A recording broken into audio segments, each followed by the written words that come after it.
Hello, YouTube. AKC here. And today, I'm back with another review. And today, I'm going to be reviewing Drukqs by Aphex Twin. Now, this is his fourth album. It's his fourth. No, it's his fifth album. I'm blanking. It's his fifth. This is Aphex Twin's fifth album. Drill and bass, IDM legend, electronic music legend, known for influencing IDM or intelligent dance music. Intelligent dance music is a really stupid name. Yeah, people know. The people who like the genre know. That's why I call it Braindance, because that's more what it's like. It kind of like messes with your brain. It kind of sounds good in your brain and everything. It makes your brain dance a little bit. He's known for being like I said, a Braindance legend and selected Ambient. He has selected Universe Volume 85 to 92. He has selected Universe Volume 2. Just a whole ton of classics in the Braindance genre, and honestly in the electronic music genre in general. And so now you're wondering, why am I doing this fifth album? And that's because that's the one I most recently listened to for the first time. And I've already listened to 3 of his other albums, actually. So I kind of know about this guy kind of a lot. And this one, like Selected Ambient Volume 2, which if you know is a 2-hour-long ambient album. 2 hours, which is amazing. I love Selected Ambient Volume 2. It's like this giant, massive, hulking entity of just music and mood and everything. It's just amazing. It's amazing. I love it. It's one of my favorite albums of all time. This one is like that, except way different. And it's actually different in a lot of ways. Actually different from any of his work that I've ever listened to. It actually takes a lot of elements from not only Said Anywhere Volume 2, and the Richard D. James album, but also has new elements too. So there is still IDM and drill and bass, but there's also like these more natural sounding songs like piano pieces, or instrument, like actual natural instrumentation, non-electric instrumentation. It's executed mostly very well. Because on this album we have Aphex Twin pulling you back and forth from drill and bass to Braindance to Impressionism to Ambience to just all these corners of, I'm gonna say electronic music, but of his career in general. But at this point, this is one of his more recent albums. It's one of his more recent albums. And like this one was released in 2001. That's how unfrequently he releases. So this is basically one of his more recent albums. It kind of just takes everything and even more new stuff and just blends it together. One really good example of this is, by the way, all of these track titles have weird ass names.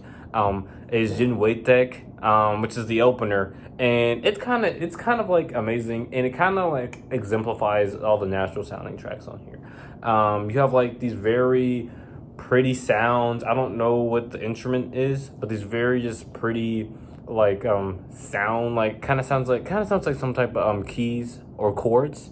And it kind of, the way how it's structured sounds like chorus, verse, chorus, and it's just really good. I actually really like this track. Definitely one of my favorite of the natural sounding tracks. Then you have Vordhosbn, which actually means noisy boat, and because like some of the names are actually some of the names of the songs are actually words in a different language. Vordhosbn, it kind of represents the drill and bass and Braindance side of this album. And this is literally what we get. This is what we get on the first 10 tracks. You go Vordhosbn, then you go Kladfvgbung, Micshk, which is kind of follows Jynwythek, which sounds kind of ominous, kind of cool, kind of like a jungle. You have Ominya Switch 7. I love this track. This is one of my favorite of the Braindance of the drill and bass tracks. I mean, it's so glitchy and harsh and everything, but like everything kind of just fits together. All the sound so like just elastic and has so much personality to them, and it's just amazing. Same thing with Vordhosbn, because Vordhosbn, again, just amazing. They have like these really harsh noises, so many harsh noises, harsh sounds. Almost like noise, like the noise genre noise. That's what pops up a lot of time on here. Except Vordhosbn is a lot more traditional and drill and bass. Also the noises, like not only just the noise, like the noise, but like the actual noises on here are also just all so cool. Like I like how in Vordhosbn you have like the which kind of sounds like some type of mechanical radiator thing, and it makes it sound super cool. And you have other kind of natural sounding tracks like Strotha and the famous Avril 14th, where Strotha is a little bit more of like a kind of like an ominous kind of off kilter piano ballad, and you have Avril 14th, which is it's the most famous track from this album. And if you know Kanye, if you know rap music, you know exactly why. It's because the ending of the song is literally just a blame game. Yeah, it's really good. I think it's kind of overrated. I like some other piano or the natural sounding tracks on here a lot more, but it's still really good. I still really, really like it. It just has a really nice, just like kind of reflecting feel, reflection, introspection type feeling, and that's what a lot of this album is. It's introspection. Whether it's Gwely Mernans, which sounds something straight out of Saw 2 with this really eerie synth chords and everything, or it's like Bbydhyonchord, which sounds something honestly could just straight up be off of Saw version 2 or Saw version 1. Saw volume 1 or Saw volume 2. Then you have Cock version 10. I know that's kind of a crazy name. You have Cock version 10 and Mount Saint Michel plus Saint Michael's Mount, which Cock version 10 is my favorite track on here, no doubt. Not only do the drums sound so hip-hoppy, which I just like in general because I like hip-hop, but like just everything about this song is just structured so well. The synth that has like its own little solo in the middle, which gives it like this sense of like dreamy surrealness and everything with these harsh drums, and then you have like the harsh like power noise coming in, and the sample this dude saying, come on, cunt, I want Aphex acid, and it just goes off. It's just like so amazing. It's so much fun. And I'll say St. Michael's Mount, I'm just gonna paraphrase the St. Michael's Mount, it's also just as good, but I think it's kind of overrated. But like it's just so good. It's so good. I think it's a little bit too long.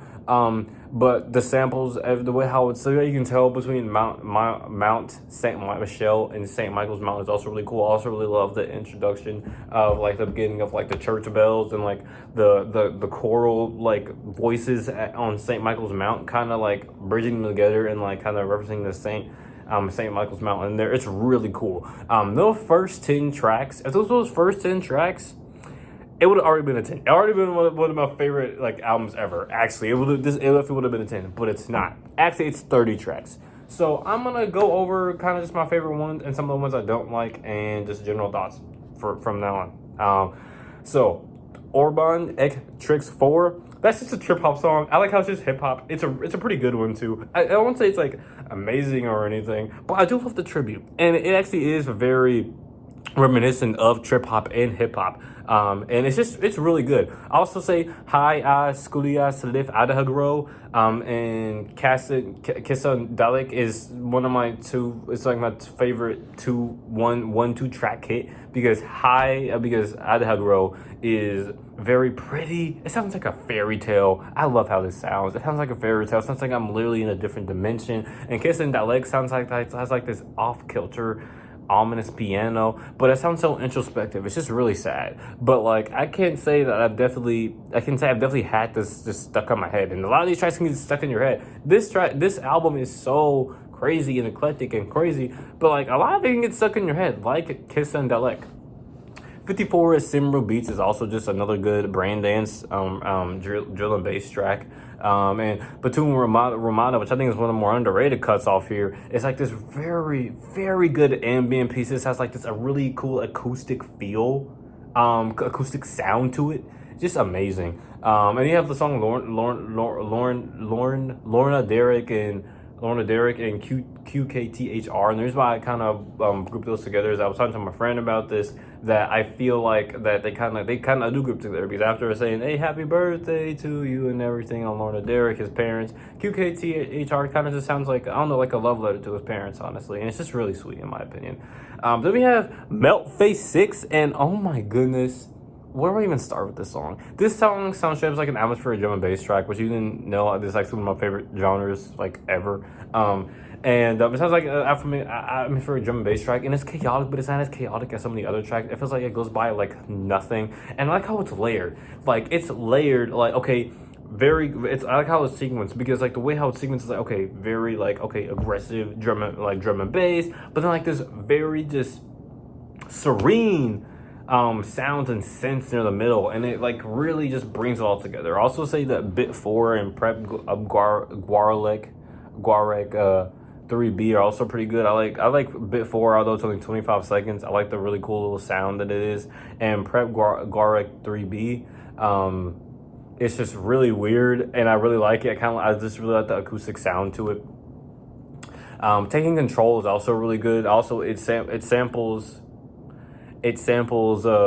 not only it samples his parents and such, and it also just samples like just taking control of the drum machine. Also love the little that happens at the beginning.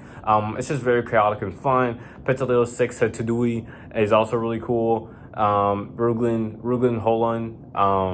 Holon is kind of reminiscent of Jynwythek. And it's kind of fitting since this is near the end of the album. I do think Aphex 237 is kind of too long, but I do like the different sounds that pop up on it. Kind of like it's like a prequel to Ziggomatic 17, which is insane.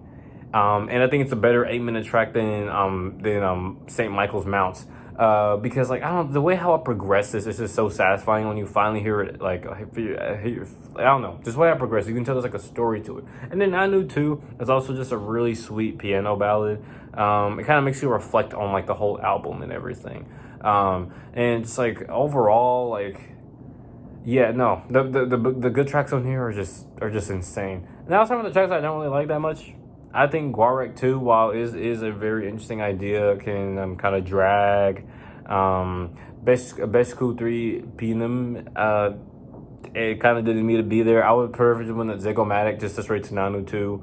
I do think Father is kind of just like eh. I also think, although I do like Lorna Derek, I mean, which is him singing Happy Birthday. I mean, it's not really anything, but I do like it in context of the album. I'm not listening to it outside of it, but I do like it. I think it's cool. And then there's Asuis, which is like, I mean, it's just yeah. And you know, there being 30 tracks is bound to be some that you just don't really vibe with that well. There's gonna be some filler, and there is some filler, but I think this actually holds up. There's not a single second wasted. You can tell that this is actually Aphex Twin at the peak of his career, not only production wise, but not only production and idea wise, but like just sequencing wise. Like, this is sequenced so well. Yeah, sure, it pulls you back and forth, but like it gives it so much identity, and it's just like amazing. It really is. I do think it's better than Saw 2, and I would say I'll give this like a pretty strong 9.5, like 10. Mostly on the 9.5 side though. Yeah. This is amazing. Definitely check it out. And I'll see you in the next video. Peace.